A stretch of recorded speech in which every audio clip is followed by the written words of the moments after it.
Nesta época de informática e digitalização, as notícias correm com a velocidade da luz. Por isso é preciso ter muito cuidado, principalmente para declarações desse tipo aqui do ministro da Educação, que aventou a possibilidade de decretar a suspensão das aulas e até de antecipar as férias, como se as aulas acabaram de começar. Já imaginaram a situação que vão ficar milhões de famílias, não é? Com os seus filhos em casa? Vai ser o quê? Vai ser um pandemônio, a menos que haja realmente que o ministro tenha alguma informação privilegiada que nós não conhecemos e que há um risco maior. Outra notícia também que eu vejo na Folha de São Paulo é essa notícia aqui envolvendo um dos principais assessores do presidente, Jair Bolsonaro. Segundo a jornalista Mônica Bergman, Weingarten, que é o assessor para a comunicação do atual governo, volta de viagem aos Estados Unidos com Bolsonaro com suspeitas de coronavírus. E olha aqui com quem está o Weingarten, com o Trump, o vice-presidente Michael Pence e um outro cidadão aqui que eu não sei quem é.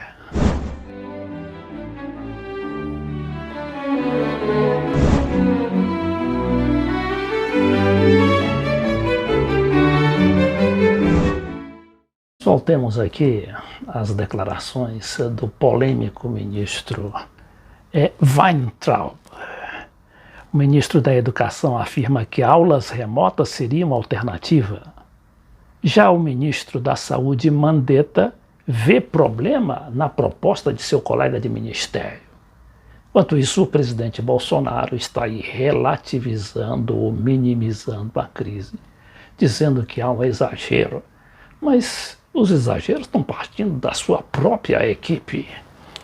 Vamos aqui à notícia, não é? Dizendo que o Abraham Weintraub disse nesta quarta-feira que as instituições de ensino precisam se preparar para medidas emergenciais pontuais por conta do novo coronavírus.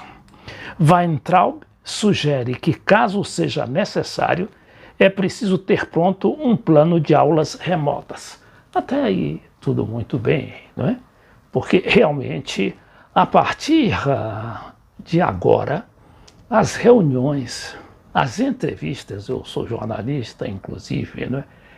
Elas devem ser feitas pelo telefone ou quando for necessário se fazer a filmagem, aí é possível se recorrer ao Skype ou ao Zoom, né, que é um novo site aí de streaming e que tem imagens inclusive fantásticas.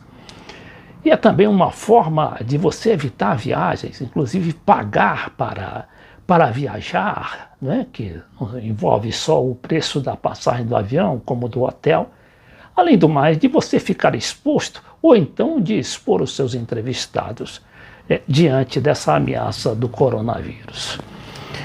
Mas aí o ministro avança na medida em que ele aventa a possibilidade de suspender as aulas. Aí é preciso ter muito cuidado.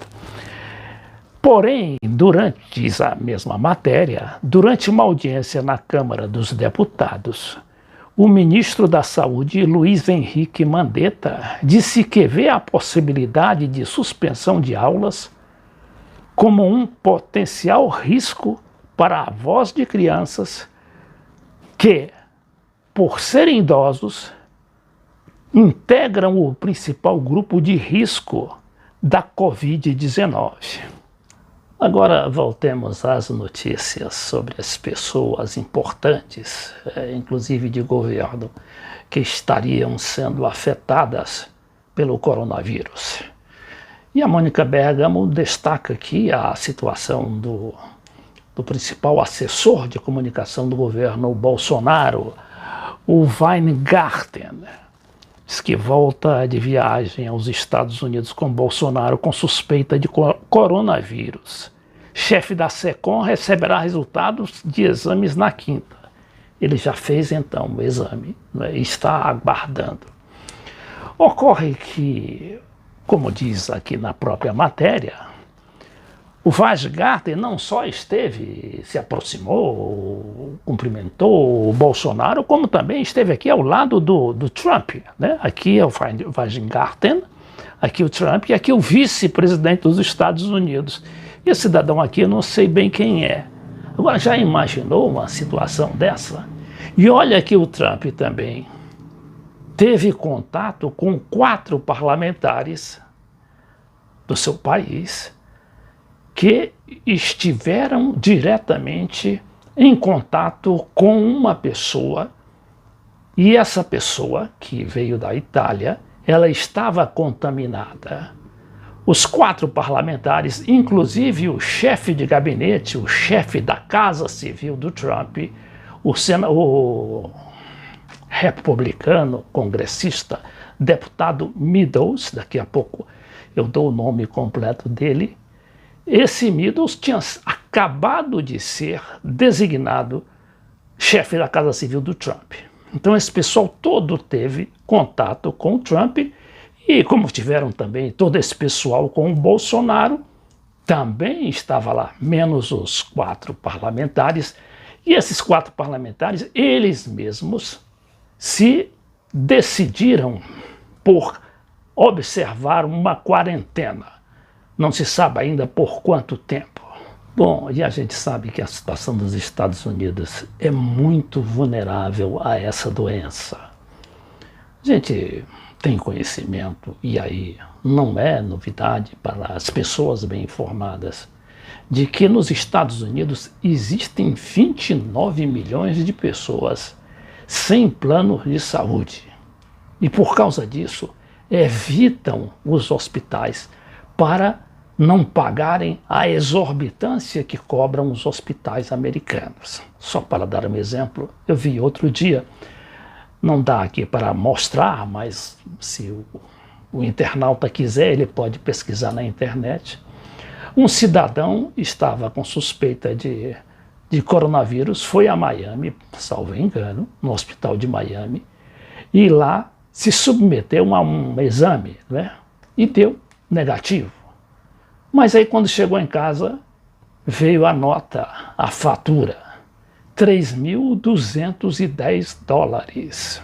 Com essa situação toda, levou o presidente Donald Trump, segundo se informava, através do New York Times há pouco, que o presidente iria à televisão para tentar acalmar o país com relação ao coronavírus. O Trump, que nem o Bolsonaro aqui, que é muito teimoso, também estava relativizando, minimizando a questão do coronavírus e, por isso, estava sofrendo uma bateria de críticas.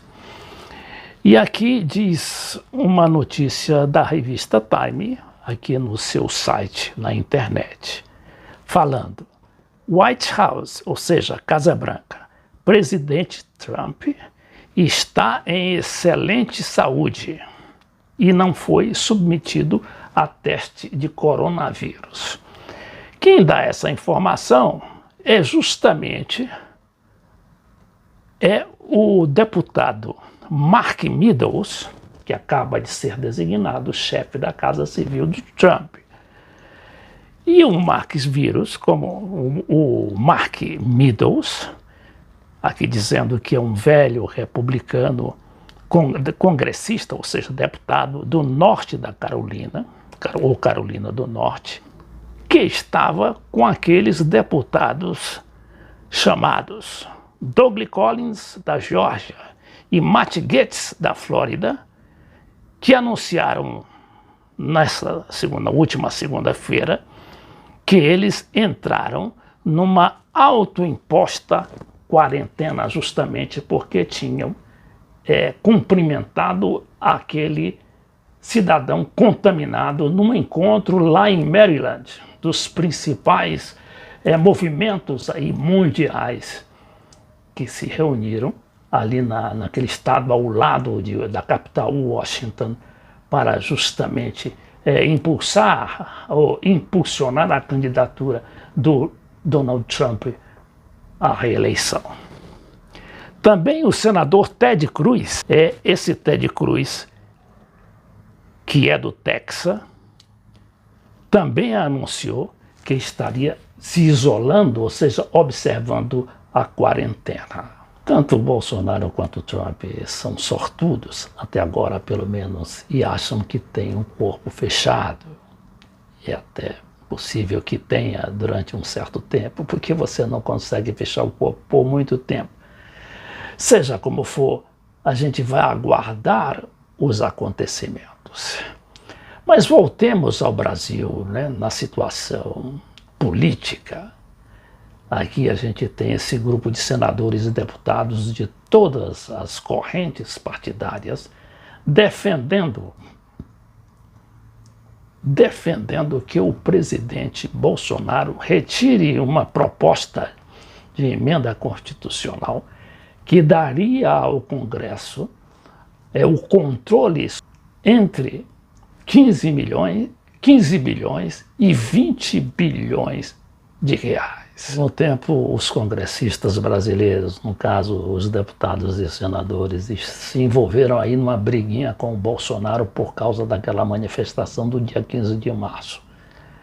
E aplicaram no Bolsonaro uma primeira pauta-bomba hoje, não é? Quando o Congresso derrubou o veto de Bolsonaro, com impacto no orçamento de 20 bilhões só neste ano. A medida foi derrubada pelos senadores por 45 votos a 14 e em seguida pelos deputados por 302 votos a 36. Isso tem um grande sabor de vingança. E agora o Bolsonaro está dizendo que vai acionar o Supremo contra essa medida. Nesse caso aqui, os deputados podem ficar desmoralizados, porque o Supremo, que tem alta responsabilidade, e não pode deixar que de uma hora para outra, sejam torrados 20 bilhões de reais. E nessa confusão toda, a situação econômica do país, que voltou a se agravar com a queda da Bolsa, né? Novamente, houve 2 circuit breaks na Bolsa, na nossa Bolsa, o Ibovespa de São Paulo. E esse Ibovespa perde 7,64% após a OMS, a Organização Mundial de Saúde, declarar pandemia de coronavírus. O dólar sobe a 4,72. Mas isso não foi aqui só no Brasil, foi também nos Estados Unidos, né? E daí a razão pela qual o presidente Donald Trump iria à televisão hoje à noite para falar ao povo americano. Isso também demonstra da necessidade de nosso país não ficar tão dependente de economias, ainda que potentes como os Estados Unidos e da própria Europa.